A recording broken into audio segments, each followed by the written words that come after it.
ये टोटली आपकी चॉइस पे डिपेंड करता है फ़िज़ा।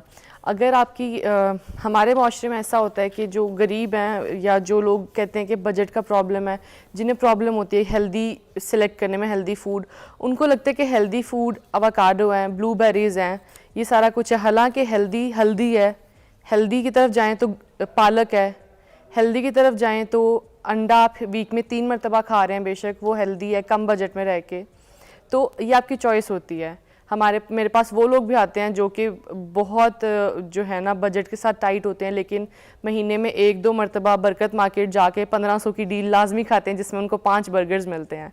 तो वही 1500 के अगर वो नट्स ले लें, वो एक वीक उनके नट्स सुकून से निकल जाएं। तो ये चॉइस पे बहुत डिपेंड करता है। बड़ी आपकी बात सही है अल्लाह बख्शे। मेरी अम्मी कहती थी कि कुछ भी हो, जो अंडा और दूध है वो बच्चों को भी और बड़ों को भी रोज़ रात को खाना चाहिए। आज भी मेरी अगर अम्मी जिंदा होती तो मुझे ये कहती 2 अंडे उबालो, खाओ, उसके साथ 1 गिलास दूध पियो गरम और सो जाओ। बिल्कुल ऐसा है ना कि हम जो हैं समझते हैं कि नहीं, ये चीज़ें 25 रुपये का एक अंडा आता है, हफ्ते में 3 से 4 मरतबा खाएं तो आपका 65 या 100 रुपया खर्च होगा, ठीक है। और यही 100 का जो है, अगर एक बंदा स्मोकर है और वो टाइट बजट पे चल रहा है, मेरा ख्याल है एक सिगरेट 100 रुपये का आता है, शायद इतने महंगे तो हो ही गए हैं। तो वो सिगरेट की जगह अगर वही 4 अंडे, पीसीआर में पीने वाले हैं वो सारे बता रहे नहीं नहीं मुझे आइडिया नहीं है, कभी पिया नहीं है। तो ये है कि ये आपकी चॉइसेस पे डिपेंड करता है। आप अगर पालक ले रहे हैं, आप नट्स खा रहे हैं, ये थोड़ा सा बजट जो है ना ऊपर नीचे आप करके। और सबसे पहले ग्रॉसरी बहुत इंपॉर्टेंट है। अगर आपको भूख लगी है, भूखे हैं, तो कभी ग्रॉसरी करने ना जाएं। ये एक मिसाल दी जाती है। अगर आपको भूख लगी हुई है, आप let's say you are hungry और आप जा रहे हैं ग्रॉसरी करने, तो उस टाइम पर आपको समझ नहीं आएगी, आपको ना भूख लगी होगी और आप ये भी उठा रहे होंगे वो भी, चॉइसेस आपकी बड़ी गलत हो जाती है। कोशिश करें खाना खा के ग्रॉसरी करने जाएं। अरे वाह। और ये चीज़ जिंदगी के लिए भी कहावत होती है, don't go for groceries if you are hungry. अच्छा, अगर आप स्टार्व कर रहे हैं किसी चीज़ को तो खाली मतलब उस चीज़ की तरफ ना जाएं। अगर आप अकेले हैं तो उस चीज़ की तरफ ना जाएं। ग्रॉसरी की बात छेड़ी दी है तो बता दीजिए कि कम बजट में हम हेल्दी ग्रॉसरी कैसे खरीद सकते हैं? आप सब्जियों की तरफ ज़्यादा जाएं, दालों की तरफ ज़्यादा जाएं। आजकल मटन बहुत एक्सपेंसिव है, बीफ बहुत एक्सपेंसिव है। फ़िश थोड़ी सी बजट के अंदर आ सकती है, मतलब 500 रुपये में 3 से 4 लोग फ़िश खा सकते हैं। ग्रिल्ड फ़िश, मतलब उनका सर्विंग 4 से 5 लोगों की आ जाती है 5 से 700 में, अगर आप ख़रीद के लाते हैं घर पे, ठीक है। अच्छा। तो वो ऐसे है कि आप फ़िश की तरफ चले जाएं। मछली भी तो महंगी है, लेकिन मंथ में एक दफ़ा तो खा ही सकते हैं। हाँ, आप मुझे को 50-60 रुपए वाली चीज़ बताएं जो 50-60 रुपए वाली खा ले, हाँ, हेल्दी भी हो। सफ़ेद जो चने होते हैं, भुने हुए चने होते हैं, भुने हुए चने बहुत अच्छे हैं। आप अगर हर 1-2 दिन बाद या रोज़ भी खाते हैं, 20-30 रुपए के रेडियो से भुने हुए चने लेते हैं, ये it's a good source of protein बहुत अच्छा मिल रहा है। आपकी शुगर इससे कम होती है, ये आपके लिए हेल्दी है, आपकी हड्डियों के लिए बड़ा बेनिफिशियल है।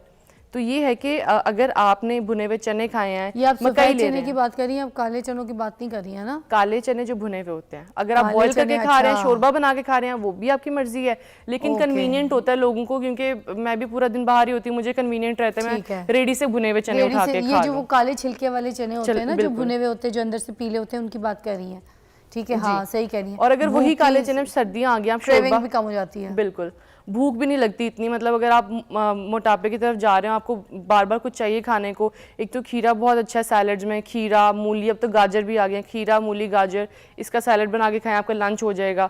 उसके बाद भी अगर आप कुछ क्रेव कर रहे हैं शाम की चाय के साथ, आप काले चने खा लें भुने हुए, या सिट्टा खा लें जो भुना हुआ होता है, या बॉइल्ड, वो भी आपकी चॉइस है। यानी शाम के टाइम चाय के बाद अगर आपको कुछ खाने का दिल करता है, आप महंगे ऑप्शन की तरफ ना जाएँ। अच्छा, एक कॉल हम लेना चाह रहे थे, समीना की कॉल है, कुछ पूछना चाह रही है। अस्सलाम वालेकुम जी समीना।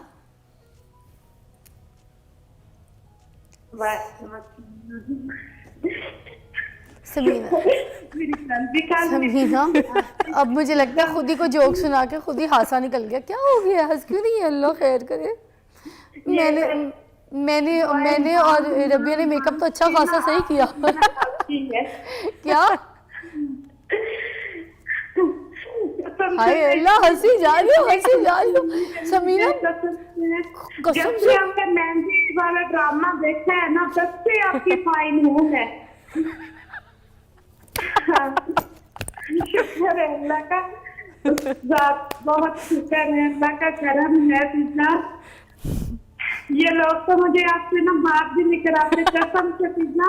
मैं आपसे ना, मैंने बस अल्लाह से इतनी दुआएं मांगी है ना, मैंने कहा भी मुझे ना एक दफा से बात कर दूं अपनी जिंदगी में, तो उसने ना मुझसे क्यूट है। तो मैंने कल भी काम की थी, अरे तो मेरा आपसे बच्चा। बात हुआ, फिर आज मैंने ना डॉक्टर साहब से ये बात करनी थी कि मुझे ना शुगर है। शुगर हो रही है? जी, कितने मुझे साल की हो शुगर है। लड़की, कितने साल की हो समीना? मैं 32 साल की हूँ, कल भी मैंने कॉल की थी। नहीं तो समीना, तुम्हारा वेट ज्यादा है, क्या मसला, क्यों शुगर क्यों इतनी जल्दी हो गई? 32 साल तो कोई उम्र नहीं होती कि इतनी जल्दी तुम्हें शुगर, जो परेशान हो, टेंशन लेती हो, मुझे तो फिक्र करती हो। मेरी उम्र 32 साल है और मुझे शुगर ना 10-12 साल की है। अच्छा, काफी पुरानी है यार इसको तो शुगर, हाँ और जी। बड़ी छोटी उम्र तो से वो ना शुगर। मैंने यही अब मुझे लगता है कि मेरी शुगर भी ठीक हो जाएगी, क्योंकि मुझे ना आपसे बात करके मेरी जिंदगी का है कि जैसे ये समझे कि मेरी जिंदगी का ये मकसद था कि मैंने पिज्जा से तो लाजमी बात करनी अपनी थैंक जिंदगी यू। में। अरे तुम्हारा बहुत अपनी प्यार है। जिंदगी अच्छा, में। इससे पहले कि मैं अभी यहाँ पे रबिया से बात कराऊँ, दो बातें मैं तुम्हें बड़ी अच्छी बता देती हूँ। मेरी पूरी फैमिली में हैवी शुगर है। हम लोग 5 बहनें 3 भाई हैं, ठीक है। अम्मी को भी शुगर थी, मेरे अब्बू को भी शुगर थी, ठीक है। तो हमारी अम्मी बड़ा अच्छा इलाज बताया करती थी शुगर का। मैं एक शुगर की दवाई जो है ना, ख़ास आज एक अपलोड करूँगी अपनी स्टोरी पे इंस्टा की, वहाँ से जाके एक तो वो देख लेना, ठीक है। वो बड़ी एक घरेलू सी चीज़ है, उसको खाना, तो उससे ये कि तुम्हें दवाइयों से निजात रहेगी। तुम ये जो इंसुलिन अगर इस पे हो तो उस पर भी तुम नॉर्मल रहोगी। दूसरा, तुमने अपनी जो है ना वज़न को कम रखना है, टेंशन नहीं लेनी, ऊंचा नहीं बोलना, चीखना नहीं है, अपने आप को फजूल में ना हलकान नहीं करना है, इतना काम करना है कि जिसमें तुम्हारा पूरा जिस्म थके ना, ठीक है। तो अपना और चूल्हे पे बहुत ज़्यादा नहीं खड़े होना है, वरना तुम्हें हीट भी जो है ना वो बहुत बुरी लगेगी। तो बाकी चीज़ें जो है फिर डॉक्टर साहब यहाँ पे बताती हैं। हम एक ब्रेक के बाद आपको मिलते हैं। Love you Sameena. भी हमारे साथ मौजूद है और हमें समीना ने कॉल की थी, उनको शुगर भी है, 32 साल की हैं, काफ़ी परेशान थी। तो प्लीज़ आप उनके लिए भी कुछ ज़रा बता सकती हैं तो बताइए, कोई डाइट भी, कोई ऐसी चीज़ जो वो करें। जो शुगर पेशेंट्स होते हैं उनको बार बार बड़ी भूख लग रही होती है, वो कुछ ना कुछ खाना चाहते हैं।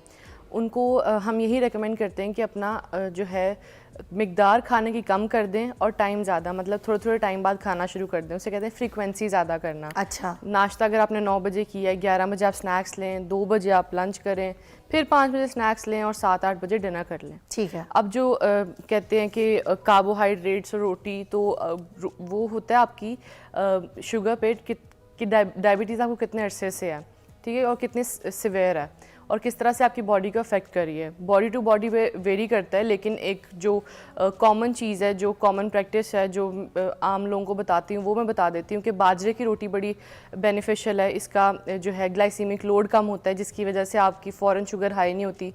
तो बाजरे की रोटी कोशिश करें। अगर आप अनाज की रोटी नहीं लेना चाह रहे, होल ग्रेन वीट भी ठीक है, और अगर आप होल ग्रेन वीट 80% हो और 20% बाजरा हो तो भी ठीक है। लेकिन अगर आप बिल्कुल कार्बोहाइड्रेट्स, मतलब चपाती पे नहीं रहना चाह रहे, आटे पे जो चक्की का है, तो उसकी जगह आप बाजरे की रोटी ले सकते हैं। उसके अलावा एक नुस्खा है कि जो करेला है, करेले को ड्राई करके उसका पाउडर बना के आप रोज़ 1 चाय का चम्मच लें। वो आप इसी तरह कर लें या पानी में डाल के पी लें, आपकी अपनी मर्जी है। किस तरीके से ड्राई करना, पूरा तरीका बता दें ताकि वो समीना की भी कॉल थी, बाकियों की भी रहनुमाई हो जाए। ठीक है। करेलों को ना आपने काट के 5 से 8 दिन के लिए ना धूप में ड्राई करना। अगर सर्दियाँ हैं तो 15-20 दिन भी लग सकते हैं, क्योंकि धूप बड़ी ठीक कम है। होती है। उसके छिलके को खुरचना नहीं है हमें? खुरचना नहीं है, उसको अच्छा। बस काट के ना छोटे छोटे स्लाइस करने हैं ताकि वो ओके। ब्लेंड इजीली हो जाए। अच्छा। और ड्राई भी हो जाए, अंदर जो नमी है वो सारी की सारी निकल जाए। ठीक है। और सफाई का बहुत ख्याल रखना है। अच्छा। उसके बाद जो है उसको ड्राई कर लेना, और ड्राई करने के बाद उसका पाउडर बना के घर में ही बनाना है, कोशिश करें। वो आपने रोज़ 1 चाय का चम्मच लाजमी लेना है, सूखा या पानी के साथ, वो आपकी मर्जी है। फक्की की तरह ले सकते फक्की की तरह ले सकते हैं। ज़बरदस्त। और ये शुगर को जो है कंट्रोल बैलेंस भी करेगा, कंट्रोल करेगा। ये ठीक है। बड़ा मतलब आम टोटका है, काफ़ी कॉमन प्रैक्टिस है लोगों की, लेकिन इतने लोगों को नहीं पता होता जो शुगर के साथ डील कर रहे होते हैं। करेले वैसे भी अगर आप सब्जी के तौर पे खाते हैं तो बहुत अच्छा है, आप हफ्ते में 1 दफ़ा करेले लाजमी खाएं। हरी सब्जियां बहुत अच्छी हैं, आपको कैल्शियम मिलता है, मिनरल्स मिलते हैं। उसके अलावा अगर आप वेजिटेबल्स खा रहे हैं, कैप्सिकम है, उसके खीरा है और बाकी चीज़ें हैं, वो अगर आप खाते हैं स्नैक्स में तो वो भी बड़ी अच्छी हैं। क्योंकि सब्जियों को अगर आप जितना कम आंच पे पकाएंगे उतना बेहतर है, न्यूट्रिएंट्स ज़ाया नहीं होते हैं।